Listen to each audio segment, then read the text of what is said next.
I think it was the blessing and the curse, to sort of finally understand what was happening. Bruce Willis was the man who made impossible odds feel winnable, the smirking rebel who bled, fought, and laughed his way into Hollywood legend.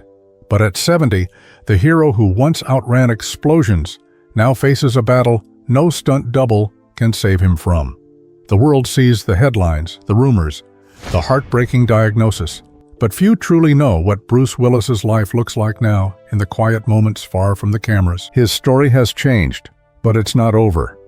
If Bruce Willis has ever meant something to you, share your favorite memory of him in the comments below.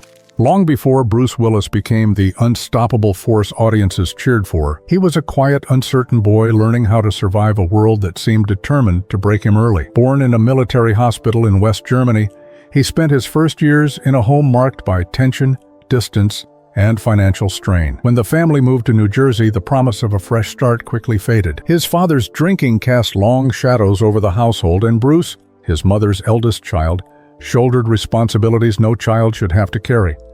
But the harshest battle was the one inside him. A crushing stutter trapped his words before they ever reached daylight. Every sentence felt like a struggle. Every school day, an obstacle course of taunts and humiliation. Kids mocked him with the nickname Buck Buck, a reminder of a voice that refused to cooperate. He wasn't just quiet, he was invisible. Then, at 17, something remarkable happened. Under the glow of a high school stage light, the stutter that had ruled his life disappeared. Acting didn't just free his voice, it handed him a new identity. For the first time, he wasn't the boy defined by what he couldn't say. He was someone powerful, expressive, alive. Those early wounds didn't fade, but they forged the resilience that would one day define him. But that strength was only the beginning. As Bruce stepped into adulthood, the stage that once freed him became a distant memory, replaced by the grind of survival. His early 20s were a blur of jobs that paid the bills but drained the spirit. Security guard at a nuclear plant, chauffeur for strangers with better lives, factory worker, hauling crates until his hands tore open. None of it felt like purpose. It felt like running in place. New York City became his gamble. With barely enough money for rent, he squeezed into a cramped Hell's Kitchen apartment and chased auditions that rarely led anywhere. Every rejection chipped away at the confidence he'd fought so hard to build. But the bar where he worked at night offered something unexpected, a stage of its own. Behind the counter, Bruno was born. Loud, joking, magnetic. He wore bandanas, roller skated through the streets, and played the harmonica like a man performing for an invisible audience. Customers didn't just come for drinks, they came to see him. Each night was an improvised show, teaching him timing, charm, and how to hold a room. Skills Hollywood would later treat like gold. But beneath the swagger was still the kid who'd once struggled to say his own name. Every shift, every audition, every long walk home was a promise to himself. He would not disappear into obscurity, and soon the right eyes would finally notice. Bruce's break didn't arrive gently. It hit like a lightning strike. In 1985, still pouring drinks to survive, he auditioned for a quirky detective series called Moonlighting. More than 3,000 actors wanted the role of David Addison, but Bruce walked in with the smirk, the attitude, and the unpredictable energy that casting directors didn't even know they were looking for. Overnight, the bartender nobody noticed became the face everyone recognized. An Emmy, a Golden Globe, and a phenomenon later, Hollywood had found its new wild card, but nothing prepared him for what came next. In 1988, a script titled Die Hard landed in his hands. Though no one believed he could carry an action movie, he wasn't built like Schwarzenegger. He wasn't stoic like Stallone. He was Bruce, a wisecracking underdog, a guy who bled, panicked, improvised, and somehow survived, and audiences loved him for it. Die Hard didn't just make him a star, it rewrote the entire genre. Suddenly, he was commanding some of the biggest paychecks in Hollywood and headlining films across every category. Hits like The Sixth Sense, Pulp Fiction, and Armageddon sitting alongside notorious bombs that critics sharpened their knives for. But Bruce wasn't fragile. He'd already lived through worse. Every failure toughened him, every comeback made him hungrier. Yet even as he conquered Hollywood, the battles at home were far more complicated.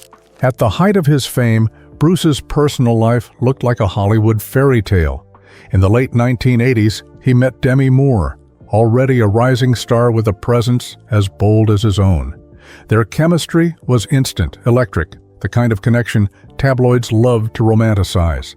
By 1987, they were married, and soon came 3 daughters who became the center of Bruce's world. Photos from those years show a man who, despite the grueling film schedules and global fame, melted into fatherhood with ease. When he held his daughters, the action star vanished, replaced by someone softer, grounded, real. But fame has a way of stretching even the strongest bonds. Bruce was constantly on set. Demi was climbing her own career heights. Days apart became weeks, and the silence between them grew heavier. It wasn't scandal or betrayal that fractured the marriage. It was distance, and the quiet ache of 2 people living parallel lives. Their 2000 divorce stunned fans, who saw them as one of Hollywood's untouchable couples. For Bruce, the hardest part wasn't losing the marriage. It was losing the everyday moments with his girls. Bedtime stories over the phone, holidays divided, empty rooms that once echoed with laughter. And yet, in one of the rarest twists in celebrity history, Bruce and Demi refused to become enemies. They rebuilt their relationship into something resilient, an unbreakable family unit that would later become crucial when Bruce's health began to fade. But before the world saw the illness, subtle cracks had already begun to show. The first signs weren't dramatic. They were whispers, subtle changes only those closest to Bruce could see. Around 2020, fans noticed something odd. Bruce Willis, one of Hollywood's most charismatic performers, was suddenly appearing in a string of tiny, low-budget films, projects shot in days, not weeks.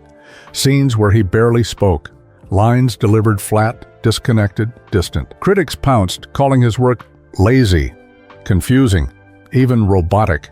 No one realized those words were landing on a man already fighting a silent, devastating battle. Behind the scenes, directors were quietly adjusting entire productions around him. Some days he couldn't remember lines he'd rehearsed hours earlier. Other days he seemed lost, unsure of where he was on set. Crew members were instructed to feed him dialogue through an earpiece. Camera angles changed to hide his confusion. Scripts were rewritten to shrink his screen time to minutes. For Bruce, a man who built his career on sharp timing and quick wit, the shift was heartbreaking. He kept showing up, pushing himself with the same stubborn resilience that carried him from New Jersey bars to Hollywood superstardom. But willpower couldn't hold back what was coming. In March 2022, the truth finally surfaced. Bruce was diagnosed with aphasia, a condition that attacks language and comprehension. A year later, the diagnosis deepened. Frontotemporal dementia, a relentless illness with no cure. It was the moment the world understood. Bruce Willis wasn't fading by choice. And at 70, his life had transformed into something few could imagine. At 70, Bruce Willis lives in a world far different from the one that made him a global icon.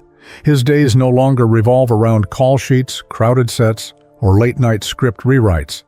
Instead, his life is built around stability, quiet routines, and the unwavering presence of the people who love him most. Frontotemporal dementia is a relentless illness, one that alters speech, comprehension, and behavior, but Bruce is meeting it in the only way he knows how. Surrounded by family, protected, and never left to face the darkness alone.